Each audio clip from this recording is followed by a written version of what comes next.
Class 9 কোষে দেখি হচ্ছে 15.3 7 অঙ্ক। একটি রম্বসের পরিসীমা হচ্ছে 440 মিটার এবং সমান্তরাল বাহু দুটির মধ্যে দূরত্ব 22 মিটার হলে রম্বস আকারের ক্ষেত্রের ক্ষেত্রফল হিসেব করে লেখো। প্রথমে দেওয়া আছে পরিসীমা, দেওয়া আছে রম্বস মানে কি? রম্বস মানে হচ্ছে চারটে বাহু সমান। এবার তার পরিসীমা দেওয়া আছে হচ্ছে 440 মিটার, তার মানে 4 ইন্টু বাহু পরিসীমা সমান হচ্ছে 4 ইন্টু বাহু সমান 440 মিটার। তাহলে বাহুর দৈর্ঘ্য কী হবে? রম্বসের একটি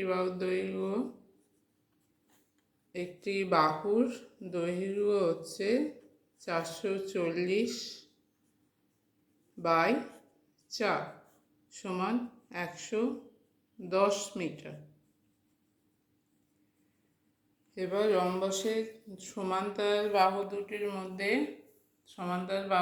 মধ্যে দূরত্ব হচ্ছে 22 মিটার। তার মানে রম্বসের এই দুটো সমান্তরাল বাহু, তার মধ্যে দূরত্ব হচ্ছে 22 মিটার। আর চারটি বাহুর দৈর্ঘ্য হচ্ছে 110, 110, 110, 110। এবার তাহলে রম্বসের ক্ষেত্রফল, রম্বসটা কি? রম্বসটা সামন্তরিকও বটে। তাহলে রম্বসের ক্ষেত্রফল সামন্তরিকের ক্ষেত্রফলের ফর্মুলায় ফেলা যায়।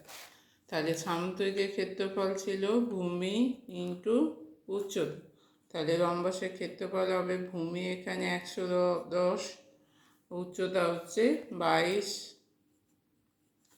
বর্গ মিটার। তাহলে 110 ইন্টু 22 করলে হবে 2420 বর্গ মিটার।